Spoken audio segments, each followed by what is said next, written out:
Imagine a 10-story high wall of water with a foamy white peak smashing into the shore. That's the mental image we all have when we think of tsunamis. But is it accurate? And if it is, why don't daredevil surfers ride them? That's a huge wave begging to be caught. Fear of heights, top speeds, because they choose life? Don't want to smack right into a building when that thing crashes into the shore and floods through the streets? But they're supposed to be daredevils. And how cool would it be if you, with your cheeks flapping in the wind, could ride that tsunami right into your 10th floor apartment? Just don't forget to leave the window open when you head out. No, seriously, where would anyone get the idea to surf a tsunami? I know where. Movies. All those disaster flicks depicting tsunamis as monstrous waves.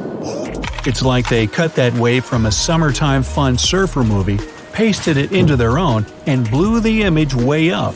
And don't forget about that blue-gray filter. There we go, our disaster tsunami blockbuster is ready. Leave it to the filmmakers to overlook the details. Realistically, the difference between tsunamis and surfing waves is as ridiculously huge as that movie wave about to take out that skyscraper. You can surf on a massive wave, as long as it's the right kind, and that surfable kind can even be bigger than tsunamis. Some surfers ride them every year, but I'll get into that a bit later. So, what is the difference between this right kind of wave and tsunamis? Well, in surfing, every wave has a face or wall. That's the sweet spot each surfer looks for to ride down from. Like going downhill on a snowboard, only you aren't strapped to the board and there's always an avalanche behind you. And there could be sharks right under your feet, waiting to clean up whatever's left of you when you wipe out. Sorry, that got a little, terrifying. Surfing's fun, but I'll watch from the beach, thanks. Tsunamis aren't like this at all. Imagine a tsunami more like a giant tide that comes in a matter of minutes. Yes, the water will likely rise 30, sometimes 60 feet higher than it usually does, but it won't do it as a wave with that much needed wall. It'll be something like a hill of water that rolls in. Think of it like a giant gloopy lava traveling over the shore, only faster. No, even faster. Wait, that's even more terrifying than the shark thing. Never mind. For a normal surfable wave to appear, all you need is the wind to blow. Tsunamis, however, are born by some relatively rare events like earthquakes and underwater volcano eruptions. This is also where the difference in force is coming from. Tsunamis aren't always bigger than regular waves, but they are much more powerful. So every time they come, they tend to bring disaster with them. When an underwater earthquake happens, it produces unbelievable amounts of energy that literally punches the water. This energy has to go somewhere, and that somewhere is towards the shore in the form of a tsunami. In fact, next time you're doing the dishes and in need of some fun, you can make your own mini tsunami. Just place your hand fully underwater and move it up and down, even just a little bit. You'll see ripples on the surface.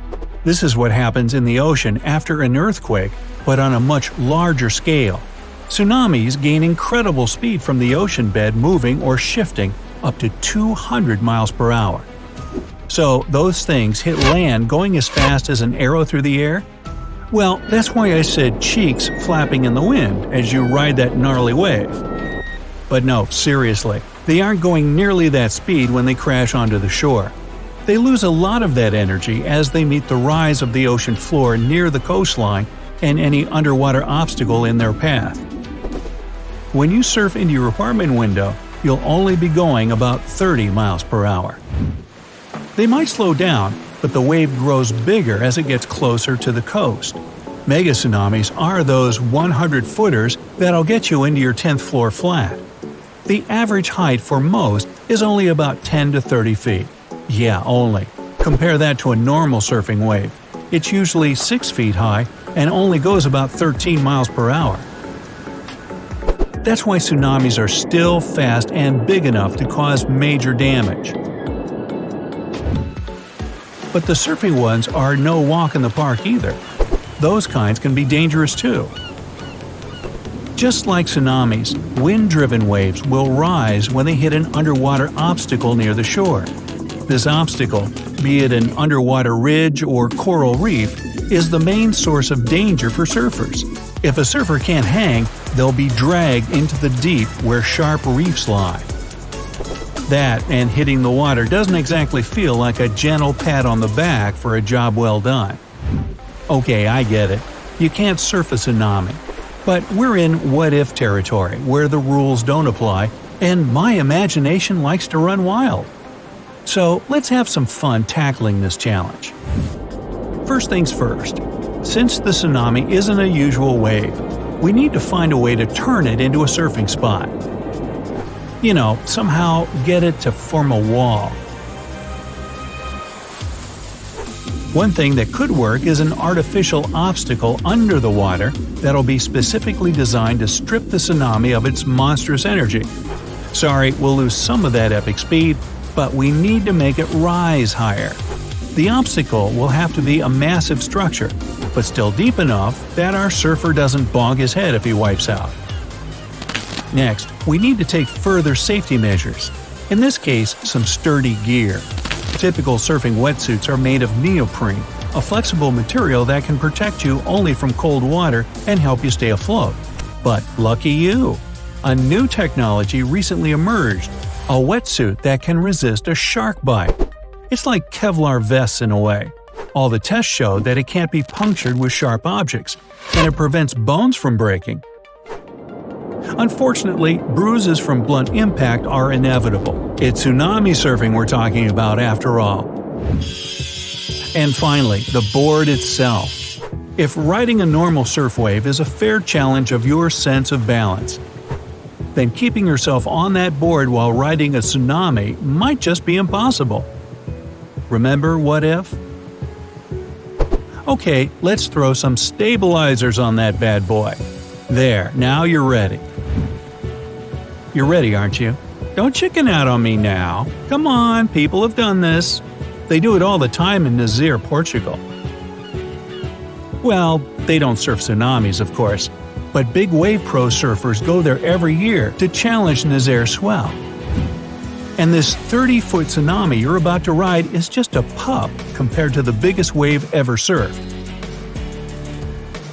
It was 80 feet high, more than twice the height of a telephone pole.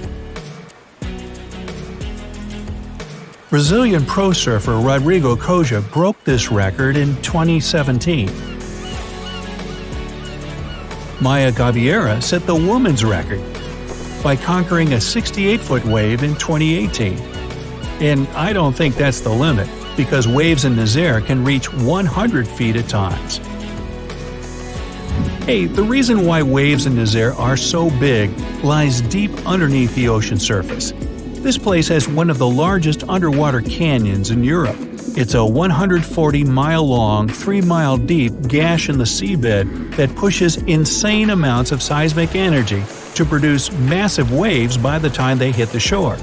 The canyon alone triples wave heights here, but there's also strong ocean currents and powerful swell winds in this region. So, it's like the perfect storm for surfers who like a real challenge.